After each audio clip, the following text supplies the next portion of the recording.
Hi everybody, this is Boog-S Reviews, and today I'm going to be doing a review on the Marvel Legends Herald of Galactus Thor figure. So before we take a look at Thor, let's take a look at all of the accessories that he comes with. So first up, he comes with the head of the controller Build-A-Figure, and I have all of the pieces to this, so I will be reviewing it at some point in the future. Up next, he comes with Hugin and Munin, and these are sculpted really nicely. All of the feathers on them look very nice. The only complaint that I have is they can't peg into his shoulders. That would have been really cool. The only way that I have them on there now is they're held down there by the back of his hair. So aside from them not being able to pour into his shoulders or his back, they're really cool accessories. Up next, he comes with a set of fisted hands. And finally, he comes with Mjolnir and an attachable lightning effect. And Mjolnir is an all-new sculpt, and I think it looks really, really awesome. That translucent blue plastic that Hasbro used looks really good. The lightning effect also looks really, really epic once it's attached. It's a little tricky to get it on there, but once it's on there and Thor is holding the hammer, then it sits on there perfectly. So now let's go ahead and take a look at the head sculpt. So taking a look at his head sculpt, Hasbro did an incredible job on this. It looks very nice. They printed on his eyes and they have an outline of blue to them, which looks really good. His hair is sculpted very, very nicely. It looks really good. It's very, very light though, so I do feel like it needs just a little bit of a wash over top of it just to bring the details out just because it's so bright. But other than that, I think it looks really good. The chainmail on his armor is actually done in silver and it looks really good. That silver really stands out. His tunic has some really good texturing to it. I like that the design for this new suit has this rune right here on the chest and tunic. My main complaint with this is the tunic needed some cosmic details to it. In the comics, it has like a starry print over top of it, so it would have been nice if they would have printed some stars over top of it, and that's the same with his cape, that it needed some stars on it as well. Other than that, though, it looks really good. That texturing is incredible. He also has some really incredible texturing to the inside of his cape here.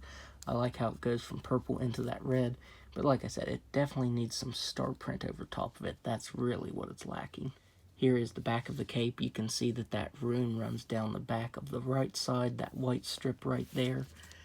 Mine has a weird place right here, like a weird glue place. I don't know what that is. It won't come off. That's weird. And finally, here are his boots. The red line came out really clean. Hasbro painted red over top of the black, and there's no black showing through at all. He also has some really good sculpt detail to his boots. You can see some scuffs and scratches and some texturing. That looks really, really good. So now let's go ahead and go over his articulation.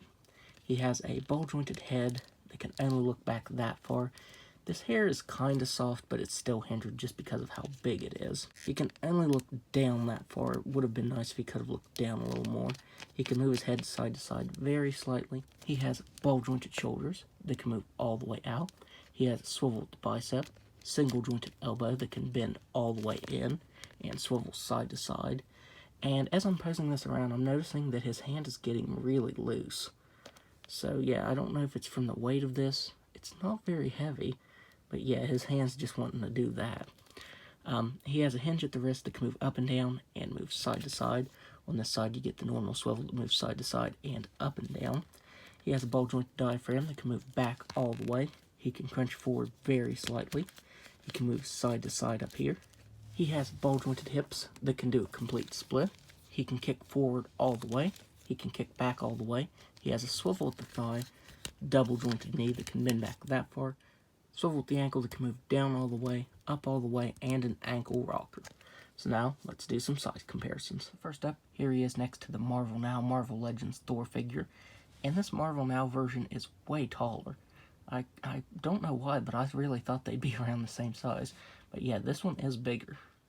I wanted to try this out, and the head from the Marvel Now figure actually fits on this body. If you could find some bare arms to switch on this figure, then you'd get his current outfit in the comics. The outfit is the same, except he has bare arms and he wears his helmet. If you were able to get these off and put them on here, I think these would work. Here he is next to Jane Foster Thor. Here he is next to Venom. Him and Venom teamed up recently. I think it was the newest issue of Thor that they actually teamed up in. And finally, here he is next to the Toy Biz Galactus.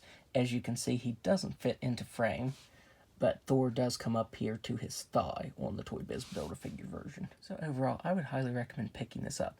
This might actually be the best Marvel Legends figure released this year. He is the ideal Marvel Legends figure. He's packed with accessories, he has really good articulation, the sculpt is really good. The only place it lacks is it could have had some stars printed over top of the tunic, but that's a minor gripe. Other than that, this is the ideal Marvel Legends figure, so definitely pick this up. So that's my review. If you like this review, be sure to hit the like button and subscribe to my channel. Thanks for watching.